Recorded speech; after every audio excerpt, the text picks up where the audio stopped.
Whew, back one final time here to Tom Adams Field. What a game, 42-41.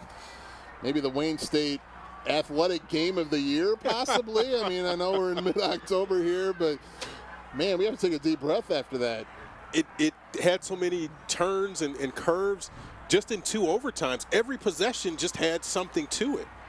Just an incredible comeback by Ashland. They're down 28 points with just under 5 minutes to go in the third quarter. They score 1 touchdown at the end of the third quarter to make it, a 21-point game. But what a fourth quarter they had, and they had a chance to win in that first overtime. I got on a little bit for settling for a field goal. Rightly so. Putting it in the right leg of their kicker, but the resilience, on the other hand, that Wayne State showed after giving up that big lead. They could have quit. They could have gone away, especially after Ashland scored a touchdown.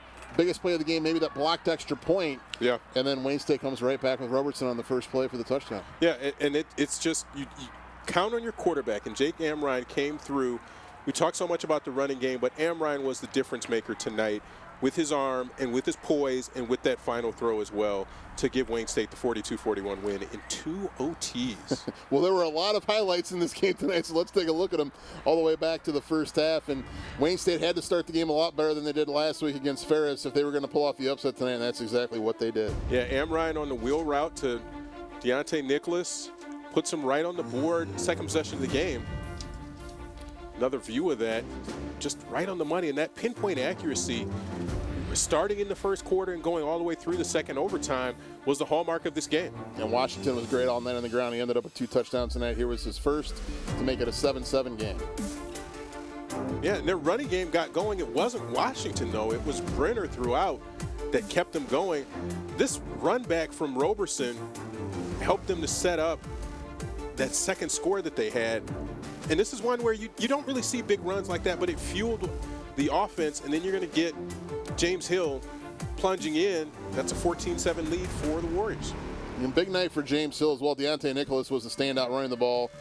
He gets the play action look here. Another deep pass this time to Roberson, and one of the 2 touchdowns he had tonight. The other one we'll see in a little bit that won the game. Yeah, that was the 40-yarder. And again, the accuracy from Amrine. And again, I think this can be a difference-making Jake Amrine, not just in this game, but moving forward in the season if he's able to play this way. And there's the big pick at the end of the first half. That ended up being maybe the difference in the game. Eggleston picking off the pass. Ashland not scoring before halftime to keep Wayne State up by 14, 21-7 at the break. We'll see Mr. Eggleston coming up here in the second half. He makes another appearance, too. Probably right here, and here it is. This one's going to the end zone. And Brenner just unfortunate on this one that the tip pass goes right to Eggleston, and he runs that one back for 35 yards and makes it 28-7, and it's looking like all green and gold from this point. Yeah, at this point you thought this was just Wayne State's night, no doubt about it.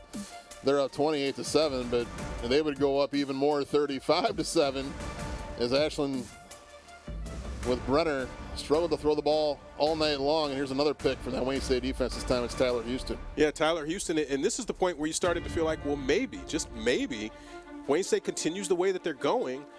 They'll be able to salt this one away, and this will be a blowout. James Hill dives in for his second touchdown, and it's 35-7. And we're just thinking, well, all right, let's couple of possessions, knock this one out. At this point, it was a blowout, and then Bolin scored one of his 2 touchdowns tonight as he went over the middle to make it 35-14. That ended the third quarter. Now to the fourth, and if you're a Wayne State fan, look away because it's going to be all Ashland here in the fourth quarter.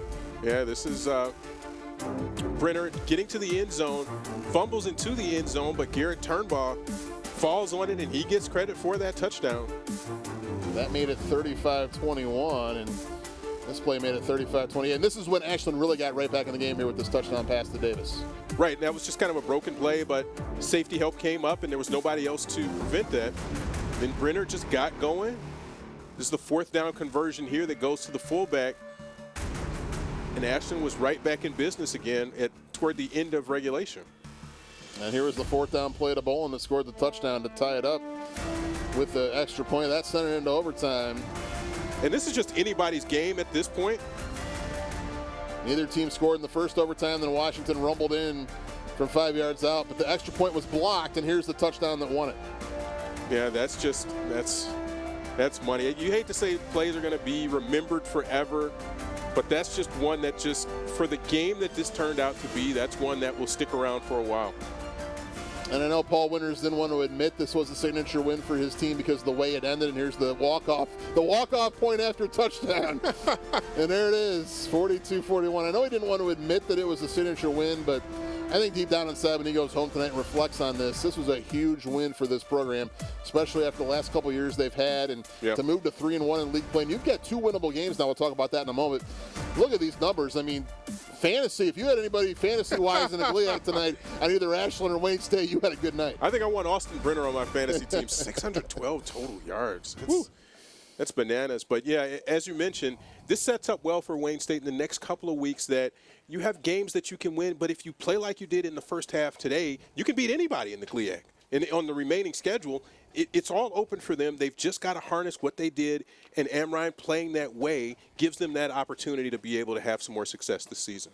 Yeah, Wayne State has won 2 games on the road already this year. They'll go on the road for 2 in a row at Northwood next week, who's struggling this season. Then at Davenport, kind of an even matchup there before you host Michigan Tech 3 weeks from today in the final home game of the year. And then, of course, you end the year at Grand Valley. We know the series history in that one. We won't go over that right now. But a chance here for Wayne State the next couple weeks to make some headway and keep that second-place spot in the GLIAC. Absolutely. But this is a Grand Valley team that lost to Ashland, so transitive property. Wayne State beats Ashland. Ashland beats Grand Valley. Maybe. I like the way you're thinking. Hey, great job tonight, by the way. Thanks for hanging in there all night long. For Tony Ortiz on the sideline, great job as always. And Rod Beard, I'm Kevin Breckmacher saying so long. Great job by the hardworking crew as well here at CN 900. Again, our final football broadcast of the year will be November 9th, 3 weeks from today. An afternoon kick, 1 p.m. as Michigan Tech comes to town to take on the Wayne State Warriors. What a game tonight. Wayne State wins at 42-41. That'll do it from Midtown Detroit. Thanks for watching Warrior Football on CN 900.